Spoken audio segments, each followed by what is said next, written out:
Okay.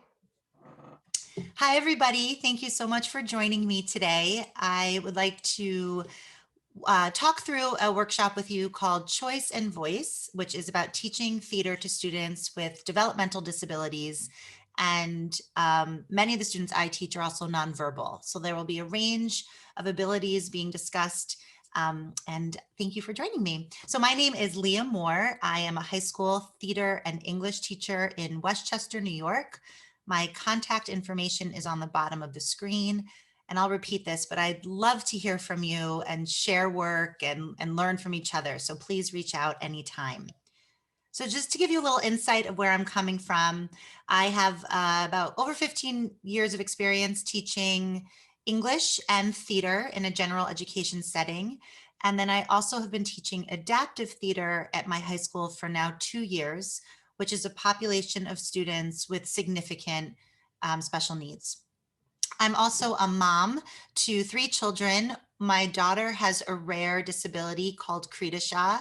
So a lot of what I'm going to talk to you about today are things that I've learned actually at home, in addition to my formal education as a teacher. And then I also have 2 little boys. One of those little guys also has special needs.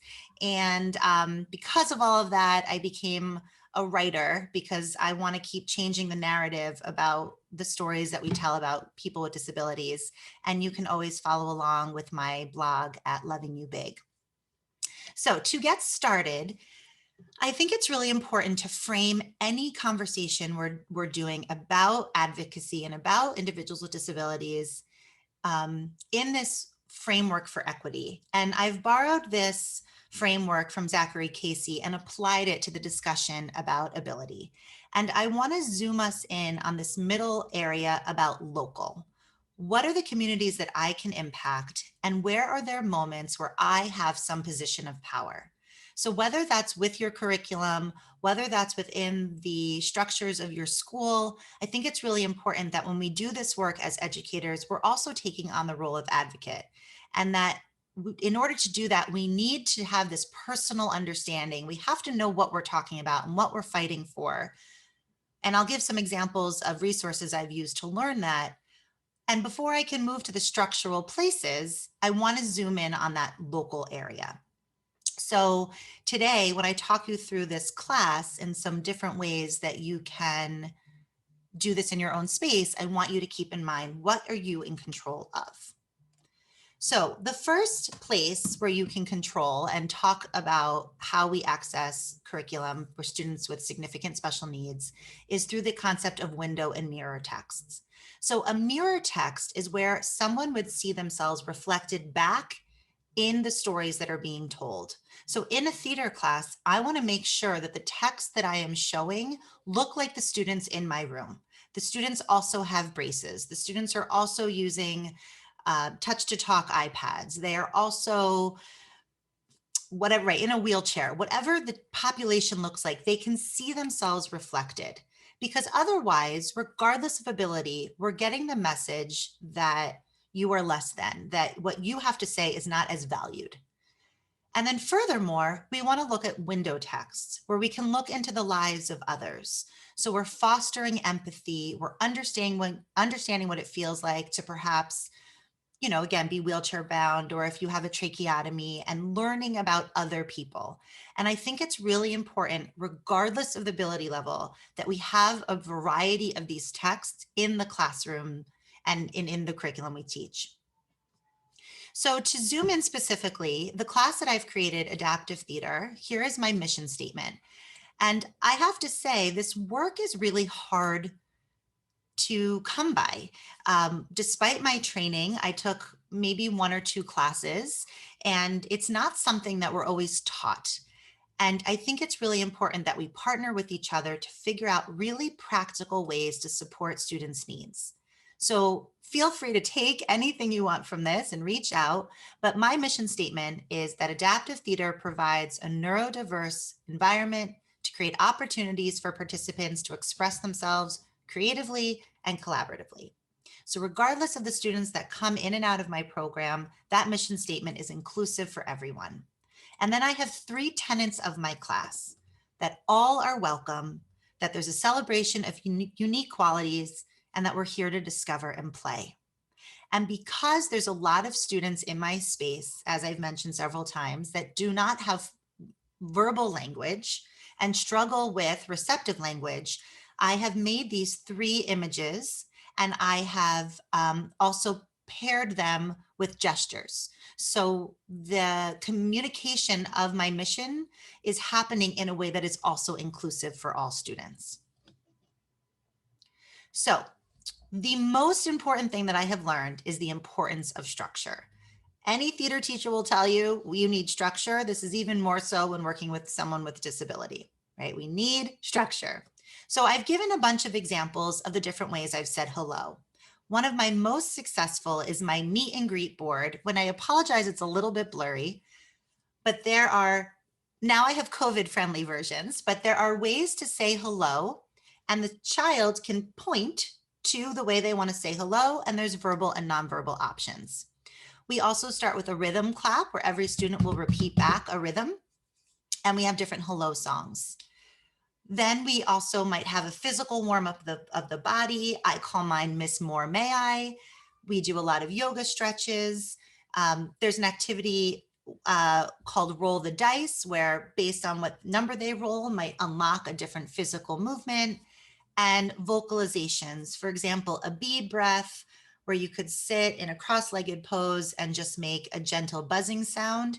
And again, you don't have to produce words for that, but it's warming up the vocal cords.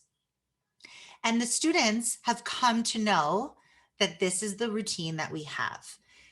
And as I'll speak of later, I can also use that release model where it's less and less of me leading it, and maybe one of them's walking around with the meet and greet board, and that we can create this community and this dialogue. From there, I will make sure that I have a main activity. And here are just some different examples. So my school has the students in a self-contained space where they're doing this work on their own. It is a long-term goal of mine, keeping in mind that local sphere of what I can control, that this would become an integrated space, because I believe that we should be doing that. We can make this integrated. But in the meantime, I am taking the curriculum that the general education students might have with studio habits, for example, and I'm modifying that. So by the time that my school is ready to unite, which we're working towards, my students will be ready to be a part of that. So for example, that might be following directions, turn taking. We have a lot of thematic units. They are directly in response to my students' interest. So this year I have a young man who is obsessed with trucks. So we will have a truck unit because it will activate his interest. Superheroes, gratitude, spring. And again, I'm going out of my way to create images that either look like the students or will teach them more about other people in the room. The adventure unit is a version of interactive storytelling, which I'll talk more about in a moment. Shadow puppets, yoga stories are fantastic, and any sort of interactive storytelling, whether I'm using props or a felt board or a jam board, there's a lot of ability to interact without having to rely on vocalization. Every lesson will also conclude with a closing activity. One of my favorite things to do is a reflection, where I'll put up 3 images from the lesson, and they can come and tap to the point to the one that was their favorite. We have a goodbye song. My students have been singing the same goodbye song for 180 days. They are obsessed with it. They will not let me change it. I'm ready to change it. We'd use the breathing ball, the Hoberman sphere, because I also need to transition them back into their next space, and I need to take them in safely and release them safely. So here's an example of how I'm going to put together a lesson. And before I do anything, these are the 5 questions I ask myself. And regardless of what role you have in a school environment, I recommend these 5 questions as well. They're just trial and error questions. They don't come from anywhere except my experience as a mom and as a teacher. So the first one is, are there opportunities for choice and voice? And this to me is the most important. For example, this year I have a young man. He would much rather sleep than be in my room. He doesn't have any words, and it's very difficult to transition him. But if I hold up 2 scarves, I'm going to wait to see which scarf he wants. That it's not up to me to move him along faster. Every child has an opinion. Every child has an opportunity for choice and voice in their own way. And I think that's so important to slow down that moment and say, which scarf do you want? And it's making a huge difference of how much he's ready to come into my space. Second question is, what sensory opportunities are provided in this space or that I can bring into the room? How are there verbal and nonverbal ways to participate? Where is their differentiation based on their readiness and based on their interest? And I need both of those. And then lastly, where is their opportunity for leadership?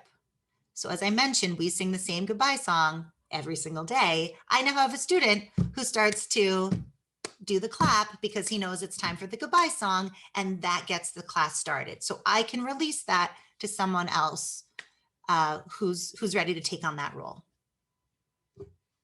So I wanted to also share most recently what I've just learned is this bonus tip. And I apologize if I don't pronounce her name correctly. I've never heard anyone actually say it, but it's called The Spoon Theory by Christine Miseradino. I didn't get that right. And she talks about this concept of a spoon theory, that we only have a certain amount of spoons every day. And someone who has a chronic illness or struggles with transitions only has, right, their spoons take longer. So to get dressed might take me 1/4 of a spoon. It takes my daughter 3 spoons. It's the big activity of the morning. And what I have to remember as an educator in a 42-minute space is how many times am I asking my students to make these mental moves? How many spoons are they using, for example? And the lessons that have too many mental moves do not work. And sometimes I'll actually go back and teach the same lesson the next day so that I can learn what's working and learn what's not working.